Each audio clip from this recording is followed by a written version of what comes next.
Ce matin, c'est Stéphane Le Foll. Bonjour Stéphane Le Foll, merci beaucoup d'être avec nous depuis votre ville Merci du à Mans, vous. maire socialiste du Mans, Stéphane Le Foll. On est ensemble pendant 20 minutes pour une interview en partenariat avec la presse quotidienne régionale représentée par Julien Lécuyer de La Voix du Nord. Bonjour Julien. Bonjour Oriane, bonjour Monsieur Le Foll.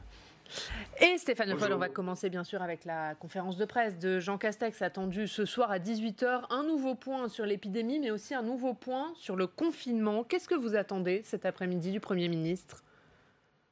Ce que je vais vous dire ne va pas répondre à votre question, mais c'est exactement ce dont il faut sortir. C'est-à-dire un conseil de défense ce matin, une conférence de presse ce soir. Vous me demandez qu'est-ce que j'attends. J'attendrai comme tout le monde de savoir ce qui sera dit. Et puis demain, on appliquera au mieux les décisions qui auront été prises un matin et un soir. Et je pense qu'on est arrivé au bout de cette méthode. Il faut changer de méthode. Changer de méthode, ça veut dire que pour gérer maintenant cette deuxième vague et anticiper la fin de cette deuxième vague et donc la sortie de la deuxième vague, il va falloir s'organiser autrement. Moi, je propose qu'il y ait la mise en place d'une conférence sanitaire dans laquelle sont invités, bien sûr, par le gouvernement et le Premier ministre, des associations d'élus, qui sont parfaitement repérées, l'AMF, l'Association des grandes métropoles urbaines, vous avez aussi l'ADF et l'ARF, et puis les deux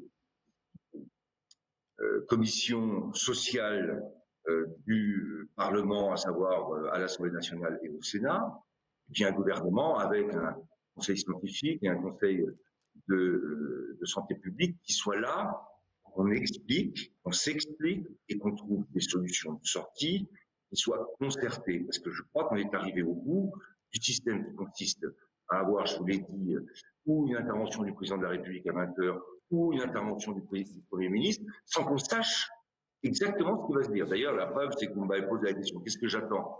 J'attends qu'on nous dise qu'est-ce qu'il va falloir faire. Je préfère qu'on change de méthode. Monsieur Le Foll, on vous sent en effet un petit peu désabusé et j'entends dans vos propos une forme de remise en cause du Conseil de défense au sein duquel les décisions du président de la République sont prises. Est-ce que vous estimez, de la même manière que Jean-Luc Mélenchon, qu'on assiste là à une forme de dérive autoritaire du pouvoir ? Non, moi, je vais pas qualifier de dérive autoritaire. Dans l'autorité, dans l'autoritarisme, chacun peut toujours faire des commentaires. Moi, ce que je dis, c'est que là, on est arrivé à un moment. Alors, je vais vous donner un exemple. Pourquoi je vous dis ce que je vous dis ce matin. C'est que la semaine dernière, dans la presse locale, est annoncée l'arrivée des tests antigéniques. Et une pharmacie qui avait l'autorisation et la formation nécessaire a été visitée. Donc, il y avait un article, et c'était une commune qui était juste à côté du Mans. Test antigénique, en 15 minutes, vous avez le résultat. Donc, les gens ont l'information et vont plutôt à la pharmacie de Coulette, qui est juste à côté du Mans. Et puis, les Manceaux que je rencontre ce matin-là, ils me disent, mais pourquoi on n'a pas ça au Mans, monsieur le maire? Qui avait prévenu le maire, et même pas le préfet d'ailleurs, que il y avait des tests antigéniques, si je l'avais entendu, mais que la manière dont ça allait mettre en place a été un tout petit peu concertée. Est-ce qu'on a été informé? Non. Mais Stéphane Le Foll, si on vous comprend bien, on a Jean Castex qui parle beaucoup des territoires, qui dit qu'il dialogue avec les élus locaux, qui vante ce fameux couple maire-préfet. Vous vous dites, ça n'existe pas dans les faits? C'est pas que si, ça existe, parce que le préfet fait son travail. Le préfet de la Sarthe fait son travail. Mais on est, si vous voulez, entre les annonces gouvernementales et présidentielles et l'ARS, un peu dans l'attente à chaque fois de ce qu'il faut qu'on fasse, de la redescente des informations, alors que je pense, et maintenant, il est temps de s'y mettre. Il faut plutôt qu'on se concerte. Il faut plutôt qu'on sache comment. Alors après, l'arrivée de cette épidémie, la difficulté qu'il y a eu à gérer cette épidémie au départ, et qui nécessitait des mesures qui ont été prises avec la manière que j'évoquais. Bon. Et là, ça fait 6 mois, 7 mois que ça dure. Donc, il faut quand même être capable de tirer un certain nombre d'enseignements et de changer de méthode. Il est temps. Surtout que, je l'espère, à un moment, on va sortir de cette deuxième vague. faut quand même se préparer collectivement à la sortie. On parle tous du vaccin aujourd'hui. Où en est-on clairement? Qu'est-ce qui va se passer? On ne se retrouve pas encore une fois avec des informations qui vont arriver que je ne sais pas où et qui vont mettre tout le monde en difficulté au lieu d'organiser les choses. Donc je répète, je pense qu'il faut changer de méthode. Aujourd'hui, il est temps de se mettre autour d'une table, peut-être pas en vidéoconférence, sûrement pour qu'une discussion posée soit mise en place et une concertation pour la gestion de cette deuxième vague et la sortie de la deuxième vague. Monsieur Le Foll, vous parlez du vaccin, c'est vrai qu'il suscite beaucoup d'espoir, mais est-ce que la France se prépare suffisamment ou est-ce qu'elle est déjà en retard, comme d'ailleurs le suggère le patron du PS, Olivier Faure? Oui, mais ça, alors, on peut faire des commentaires, est-elle en avance, est-elle en retard? La question du vaccin, elle est posée, la question du vaccin. Je la pose ce matin. Quel est le problème? C'est que, comme vous, au même niveau, et chacun en est informé, et tant mieux par les médias, on apprend, et j'ai vu même la présidente de la Commission européenne faire des annonces assez fortes, en disant que dès le début, le premier trimestre de l'an prochain, il y aurait des vaccins, que les doses seraient réparties par chaque État en fonction des besoins. Très bien. Comment on s'organise? Qui va organiser tout ça? Ça va être encore le ministère de la Santé, le Premier ministre qui va nous dire un soir, voilà ce qu'on va faire au président de la République. Puis après, les ARS, il y a le ministère de la Santé. Et puis, nous et l'État local, c'est-à-dire les préfets, on aura au dernier moment, si on y est bien associé, au dernier moment à mettre des choses en œuvre. Je trouve que tout ça ne va pas. Et qu'il est temps maintenant, là, on subit cette épidémie, on doit y faire face, il faut être responsable, et nous sommes plutôt responsables, et donc on doit maintenant trouver une autre méthode de travail. Stéphane Le Foll. On est arrivé au bout de cette méthode. Stéphane Le Foll, a priori, il n'y aura pas d'annonce de réouverture des petits commerces ce soir. C'est en tout cas ce qu'a fortement laissé entendre Marc Fesneau. Est-ce que vous le regrettez et est-ce que vous entendez le sentiment d'injustice de la part des petits commerçants? On imagine que c'est pareil dans votre ville du Mans. Est-ce que vous redoutez que ça entraîne de la colère et un mouvement type gilet jaune? Mais attendez, je pense que la colère, vous parlez des petits commerçants, mais moi ce que je vois aussi, c'est que de demander des autorisations pour pouvoir faire 1 heure à peine de sortie pour prendre l'air, je ne sais pas si vous vous rendez compte dans quelle situation nous sommes. Alors il faut limiter la circulation et les échanges, parfaitement compris. Mais on est avec l'état d'urgence tel qu'il est là aujourd'hui, sur des privations de liberté et des obligations qui sont quand même extrêmement lourdes. Alors j'ai entendu le ministre de l'Intérieur qui dit qu'il va renforcer les contrôles. Enfin, aujourd'hui, quand vous êtes dans un appartement et que vous voulez sortir pour 1 heure, il faut que vous remplissiez un papier.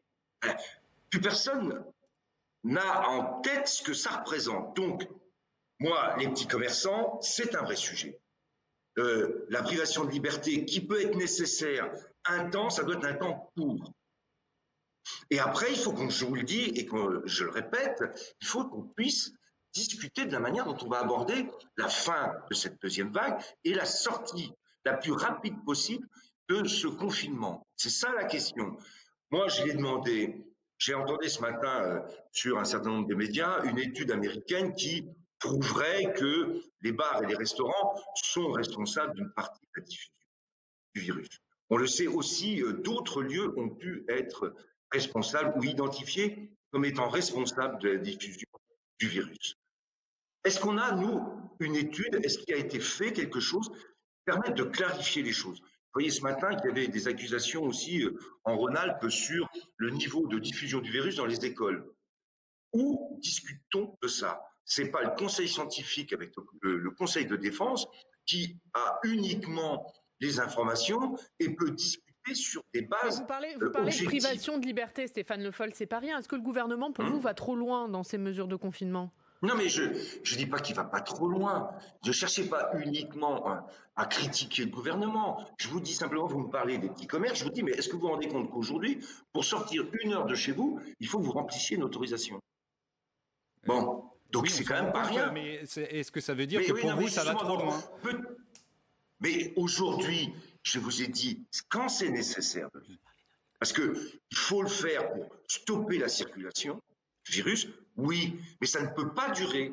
Parce que aujourd'hui, la grogne, la colère des petits commerçants va être aussi relayée par la grogne un certain nombre de nos concitoyens, parce qu'il y a quand même une dimension extrêmement privative de liberté et qu'il faut qu'on y fasse attention. Et c'est d'autant plus lourd à supporter qu'on est justement déjà dans des situations de difficulté dans la vie quotidienne.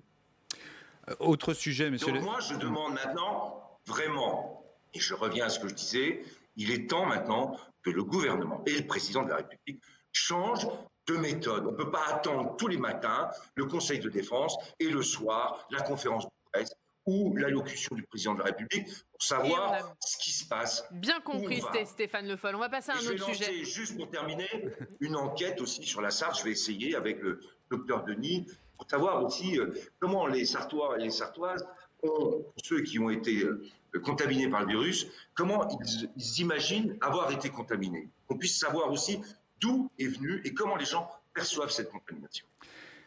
Autre sujet qui vous intéressera sûrement, Monsieur Le Foll, puisque vous avez été ministre de l'Agriculture. C'est vrai qu'on a beaucoup parlé des néonicotinoïdes, ces pesticides dits tueurs d'abeilles, en 2016, lors du débat sur le projet de loi pour la reconquête de la biodiversité, qui inscrivait d'ailleurs cette interdiction des néonicotinoïdes.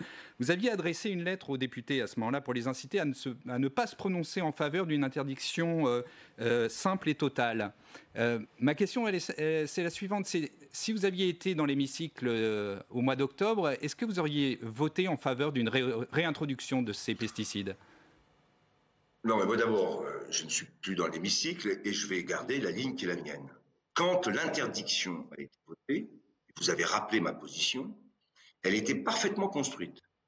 C'était de dire, vous interdisez tous les néonicotinoïdes. Moi, quand je suis arrivé comme ministre, j'ai interdit les premières interdictions des néonicotinoïdes, c'est moi qui les ai prises. Et c'est moi qui ai interdit les 3 premiers néonicotinoïdes utilisés dans l'enrobage de semences qui étaient utilisés pour des plantes qui avaient des vocations mellifères. Bon. Ensuite, ça a été interdit totalement. Avec un risque, et j'avais prévenu dans ma lettre, parce que vous ne lisez pas la totalité de la lettre, mais j'avais bien prévenu, quand vous interdisez totalement et que vous ne construisez pas d'alternative, vous allez aboutir à utiliser d'autres produits chimiques, qui ne sont pas forcément meilleurs d'ailleurs, ou alors vous allez aller dans des impasses qui vont vous obliger à revenir sur la décision. Je n'avais pas dit autre chose que ce qui se passe aujourd'hui. Et je suis d'autant plus, comment dirais-je, en colère par rapport à ce sujet, que la majorité actuelle, avec d'autres d'ailleurs, a remis en cause ce qu'on avait voté dans la loi d'avenir sur les certificats d'économie de produits phytosanitaires, qui visait à obliger les vendeurs de produits chimiques à offrir des alternatives à la chimie. Et ça a été annulé par la loi Egalim.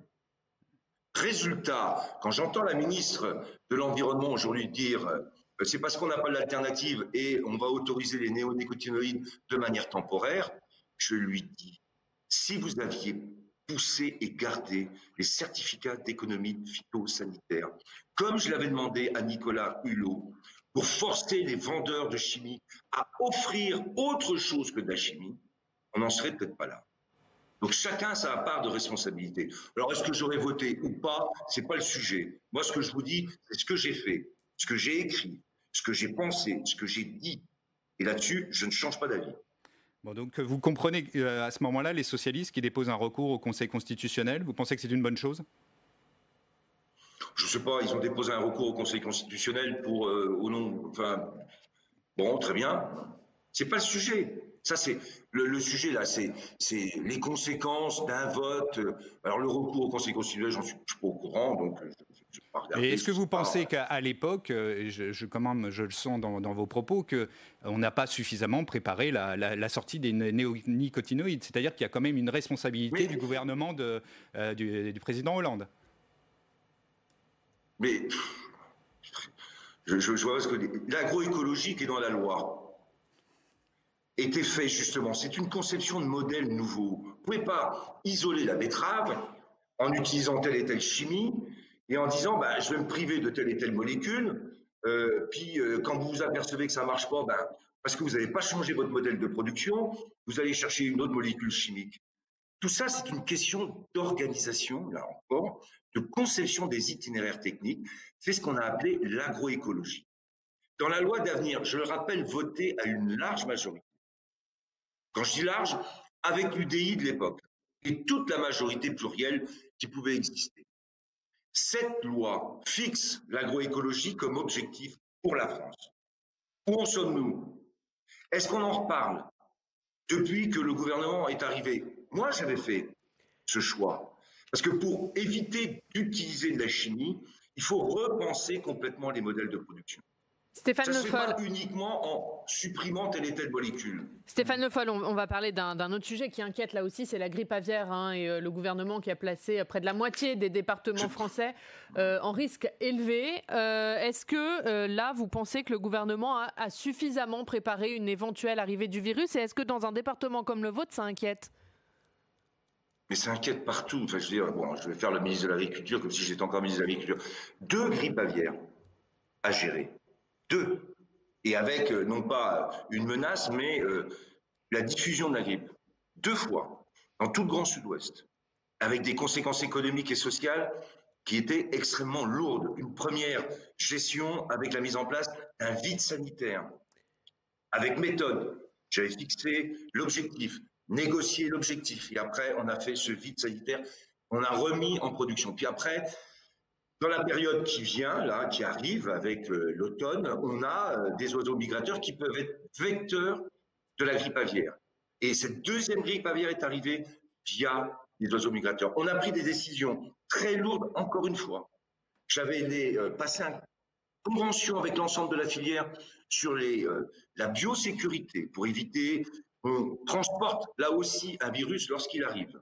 Bon, maintenant, des décisions sont prises. Oui, il y a un risque de grippe aviaire. Sur ce qui se passe aujourd'hui, Stéphane Le Foll, sur ce qui se passe aujourd'hui, est-ce que le gouvernement a suffisamment préparé les choses? Vous devez savoir ce qui se passe dans votre département de la Sarthe. Est-ce que vous dites on est prêt à une éventuelle arrivée de cette grippe aviaire? Non, mais madame, d'abord, je ne suis plus ministre de l'Agriculture quand même, donc je suis président de l'agglomération. Oui, je veux dire, vous savez ce qui se passe dans mon département. Oui, le département de la Sarthe, c'est les poulets de louer. Donc je sais que les risques sont importants. Et donc, la seule manière d'éviter la diffusion du virus aujourd'hui, c'est un confinement. Voilà, c'est aussi simple que ça. D'ailleurs, ça revient à peu près à ce qu'on disait tout à l'heure. Alors, est-ce que les mesures ont été prises? Il y a, semble-t-il, alerte, parce qu'il y a eu, je l'ai entendu, des cas de grippe aviaire qui ont été notés, je crois, en Allemagne et ailleurs. Oui, attention, et je sais ce que ça peut représenter. On est dans une période où les migrations des oiseaux migrateurs, et c'est logique, peuvent être vecteurs, je l'ai dit, de grippe aviaire. Allez, on finit sur un autre sujet, Julien. Bien sûr, on va parler aussi de la gauche hein, et plus largement aussi de la candidature de Jean-Luc Mélenchon. Comment vous avez accueilli cette annonce? Est-ce que pour vous, au même titre que Olivier Faure, c'est à la fois pas le moment et en plus un symbole des ambitions égoïstes d'un aventurier solitaire? Alors bon, je l'avais dit il y a déjà longtemps, Jean-Luc Mélenchon sera candidat. Il l'est. Je l'ai dit d'ailleurs aussi il y a longtemps, chez les écologistes, il y a 2 candidatures qui semblaient se profiler entre Jadot et Piolle, et on voit bien que c'est 2 conceptions aussi d'écologie, et que d'ores et déjà, le débat est engagé. Ça, c'était écrit.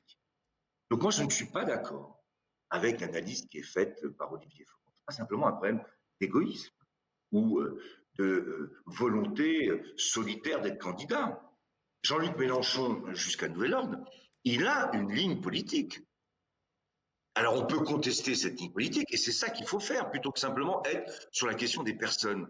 Parce que ce qui me frappe, et ce qui est souvent paradoxal, et en particulier dans le discours d'un certain nombre de leaders de la gauche, c'est de contester l'élection présidentielle au nom de la personnalisation.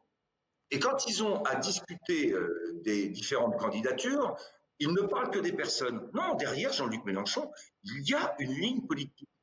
Ça, je ne comprends pas qu'on ne puisse pas être conscient de cela.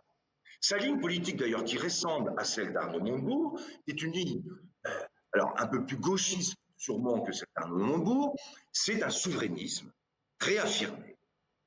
Je le dis aux Français aujourd'hui, si on suit Jean-Luc Mélenchon ou Arnaud Montebourg ou ces souverainistes, la sortie de la crise qu'on va vivre, économique, sociale, et qui a été liée à une crise sanitaire, eh bien, la conséquence de l'élection d'un souverainiste à la tête de la France, ça sera d'y ajouter une crise européenne. Alors, voilà. Monsieur Le Foll... Et donc ça, c'est une question politique. Monsieur Le Foll, j'ai bien entendu que donc, vous aviez prévu Jean-Luc Mélenchon, les candidatures à des Verts. Alors, je vais consulter l'oracle. Qui vous voyez pour une candidature au PS? Et là, je vois personne. Ah oui, c'est à ce point-là, c'est le vide. Je vois personne. Mais c'est quand même sacrément embêtant, en effet, de ne voir aucune personnalité émerger.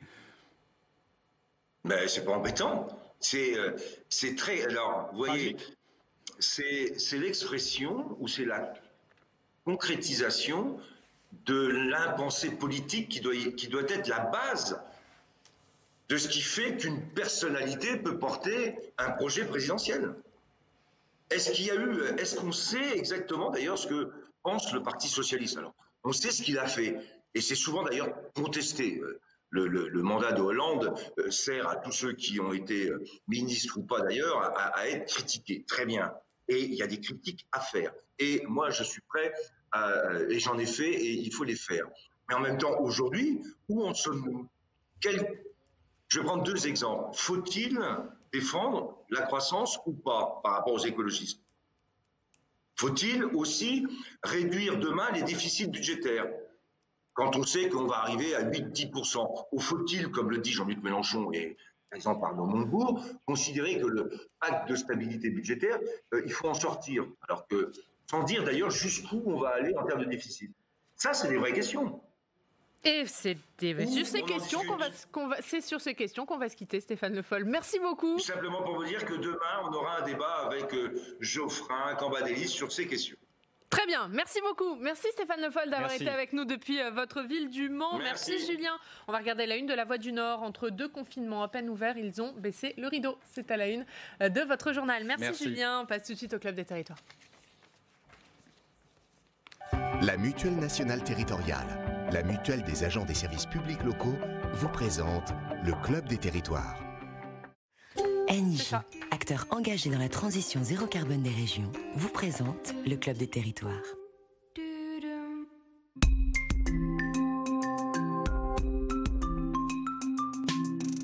La presse quotidienne régionale et les télévisions locales vous présentent le Club des Territoires. Le Club des Territoires en partenariat avec la presse quotidienne régionale, les télévisions locales et les ondes des radios. Avec nous aujourd'hui,